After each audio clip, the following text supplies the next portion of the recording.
పగడాల ప్రవీణ్ కుమార్ గారు పాస్టర్ గారు మొన్న నైట్ కొంతమూరు దగ్గర అనుమానాస్పదంగా మృతి చెందడం మనందరికీ కూడా తెలిసిందే. విషయం ఏంటంటే ప్రవీణ్ గారి మరణం అనేది చాలా బాధాకరమైన ఇష్యూ.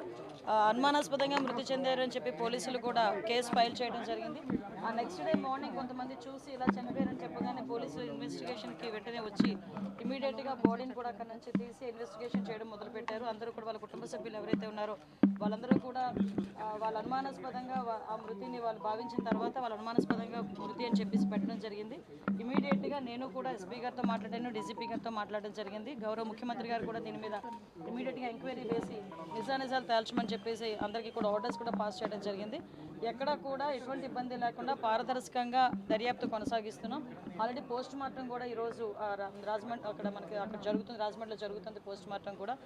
సో ఎవరు కూడా దీని మీద ఎటువంటి అపోహలు పెట్టుకోవద్దు. డెఫినెట్గా ఏదైతే వాళ్ళు కోరారో క్రైస్తవ సంఘాలన్నీ కూడా చాలామంది వచ్చి అక్కడ డిమాండ్ కూడా చేశారు. డెఫినెట్గా అన్ని కోణాల నుంచి కూడా దాన్ని మేము యాక్సిడెంట్గానే పరిగణించట్లేదు. అలాగే అన్ని కోణాల నుంచి కూడా దర్యాప్తు కొనసాగిస్తాము. నియర్ బై ఉన్న సీసీ క్యామ్స్ అన్నింటినీ కూడా పోలీసుల ఫుటేజ్ కూడా తీసుకుంటున్నారు. అదేవిధంగా టవర్ డంప్ని తీసుకుంటారు, సీడియాస్ ఆ నియర్ బై ఉన్న సీడియాస్ని అవన్నీ కూడా తీసుకుంటున్నారు. అన్ని కోణాల్లోని కూడా ఎంక్వైరీ చేస్తున్నాం. ఒక టీంను కూడా దీనికి డిప్లాయ్ చేయడం జరిగింది. దీని మీద దయచేసి నేను ఏం చెప్తున్నానంటే ఇది మతపరమైన ఇష్యూ. దీని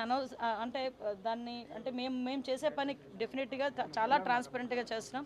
దీని మీద ఎటువంటి అపోహలు పెట్టుకోవద్దని మనస్ఫూర్తిగా నేను తెలియజేస్తున్నానండి. దీని మీద ఎటువంటి రాజకీయాలు కూడా దీని మీద పని చేయకూడదని నేను కోరుకుంటున్నాను. ఎందుకంటే ఇది ఒక పాస్టర్ గారి తాలూకా మృతికి సంబంధించిన ఇష్యూ. దీన్ని మేము చాలా క్లారిటీగా క్లియర్గా దీన్ని ఎంక్వైరీ చేయడానికి కూడా మేము సిద్ధపడ్డాం. ఒక కమిటీని కూడా మేము ఫామ్ చేయడం జరిగింది. ఇమీడియట్గా అది ఏ రకంగా చనిపోయారు అన్నది కూడా ఈ నిజాలు కూడా అతి త్వరలోనే మీ అందరి ముందుకు పోలీస్ కమిటీ ఏర్పాటు చేసుకున్నాం. డిఎస్పీ లెవెల్ ఆఫీసర్ ఈరోజు అదే దాన్ని ఎంక్వైరీ చేస్తున్నారండి. కొవ్వూరు డిఎస్పీ గారు దీనికి ఎంక్వైరీ ఆఫీసర్ కింద కూడా ఎస్పీ గారు నియమించడం జరిగింది. అది నిన్ననే నియమించడం జరిగింది. దీని మీద అన్ని విషయాలు కూడా నేను డిఎస్పీ గారితో కూడా మాట్లాడాను. ఎవరైతే ఎంక్వైరీ ఆఫీసర్ ఉన్నారో ఆ ఎంక్వైరీ ఆఫీసర్ గారితో కూడా నేను మాట్లాడడం జరిగింది. ఎస్పీ గారితో మాట్లాడాను, డీజీపీ గారితో మాట్లాడాను. అందరితోనే మాట్లాడి ఇన్ఫర్మేషన్ తెప్పించుకొని ఎప్పటికెప్పుడు మానిటర్ కూడా చేసుకుంటున్నాం. వాళ్ళ కుటుంబ సభ్యులు కూడా నా ప్రగాఢ సానుభూతిని తెలియజేస్తున్నా. ఆ కుటుంబ సభ్యులు కూడా నేను మాట ఇస్తున్నా గవర్నమెంట్ తరఫు నుంచి ఏ ఎంక్వైరీ అయినా మేము చేయడానికి సిద్ధంగా ఉన్నాం. ఎంక్వైరీకి కూడా మీరు అందరూ కూడా సహకరించండి. దీన్ని అనవసరంగా కూడా మతపరమైన విద్వేషాలు రెచ్చగొట్టడానికి ప్రయత్నం చేయొద్దు. అట్ ద సేమ్ టైం రాజకీయాలు కూడా దీని మీద రాకూడదని నేను మనస్ఫూర్తిగా కోరుకుంటున్నాను. ఫ్యామిలీ మెంబర్స్ అని అనుమానం వ్యక్తం చేస్తున్నారు. ఎందుకు అసలు యాక్సిడెంట్ కాదని చెప్తున్నారు? అట్లాంటిది ఎందుకు? యాక్చువల్గా వాళ్ళు ఇప్పుడు ఎవరైనా సడన్గా వచ్చే మనిషి బాగా శుభ్రంగా ఉన్న మనిషి చనిపోయారు అనేసరికి ఆటోమేటిక్గా ఎవరికైనా అనుమానం వస్తుంది. అనుమానం కొద్దీ కుటుంబ సభ్యులు చెప్పారు. దాన్ని మేము ఎప్పుడు తప్పు పట్టట్లేదు, ఎవరూ తప్పు పట్టట్లేదు. అన్ని కోణాల్లోనూ కూడా మనం దర్యాప్తు చేస్తాం. ఎందుకంటే నైట్ జరిగింది ఇది. ఎందుకంటే కొన్ని ఫుటేజెస్లోనే మనకి ఆ టోల్గేట్ దాటినట్టు వచ్చింది. తర్వాత కొన్ని ఫుటేజెస్లో కొంత యాక్సిడెంట్లో కొంచెం కనిపించింది. ఇవన్నీ ఉన్నాయి. అందుకే మళ్ళీ చాలా క్లియర్గా చెప్తున్నామండి. ఓకే నిజంగా యాక్సిడెంట్ అయినా అదేమైనా ఇంటెన్షనల్గా జరిగిందా లేకపోతే యాక్సిడెంటల్గా జరిగిందా యాక్సిడెంట్, ఇవన్నీ కోణాల్లోని కూడా దర్యాప్తు చేస్తున్నాం. దయచేసి ఎవరు ఎటువంటి అపోహలకి పడొద్దు. గవర్నమెంట్ ట్రాన్స్పరెంట్గా ఉంది, గవర్నమెంట్ చాలా చిత్తశుద్ధితో ఉంది ఎంక్వైరీ చేయడానికి. దయచేసి అందరూ అదేనండి. అందుకే మేము యాక్సిడెంట్ అని మేము కేసు ఫైల్ చేయలేదండి. వాళ్ళ కుటుంబ సభ్యులు ఏదైతే వాళ్ళు అనుమానం వ్యక్తం చేశారో అనుమానాస్పద మృతి కిందే కేసు కూడా ఫైల్ చేశాం. ఈరోజు కూడా పోస్ట్ మార్టం కూడా జరుగుతుంది. ఎవరైతే వాళ్ళ కుటుంబ సభ్యులు ఏదైతే కావాలని అంటే మాకు ఈ ఎంక్వైరీ కావాలని కోరుకుంటున్నారో ఆ ఎంక్వైరీ చేయడానికి కూడా ఈరోజు గవర్నమెంట్ సిద్ధంగా ఉంది.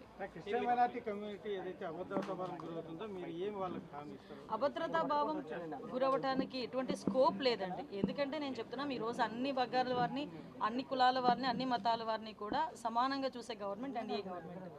ఎవరికి అన్యాయం జరిగినా కూడా ఇమీడియట్గా స్పందించే గుణం కలిగిన వ్యక్తి గౌరవ సీఎం గారు. సో అక్కడ ఎటువంటి అభద్రతా భావం అసలు అవసరం లేదని నేను చెప్తున్నానండి. ఎటువంటి ఏదైనా ఇష్యూ ఉన్నా కూడా డైరెక్ట్గా నాతో మాట్లాడే చనువు కూడా ఉంది వాళ్ళందరికీ కూడా. కాబట్టి ఎవరు అదే ఆ అపోహలే పడొద్దని ప్రత్యేకంగా నేను విన్నవించుకోవడానికి వచ్చాను. లేదండి, సెన్సిటివిటీ ఉన్నా లేకపోయినా మా బాధ్యత. ఈరోజు సెన్సిటివిటీ వచ్చింది కాబట్టి ఇంకొంచెం మా బాధ్యత పెరిగిద్ది. డెఫినెట్గా మేము అనుమానాస్పద మృతి కిందనే మేము చేసుకున్నాం. దాని మీద ఎంక్వైరీ జరుగుతుంది. టీమ్ని ఫామ్ చేసుకున్నాము. ఇమీడియట్గా దాని మీద ఎంక్వైరీ కూడా జరుగుతుంది. అన్ని కోణాల నుంచి కూడా దర్యాప్తు చేస్తున్నాం. ఓకే.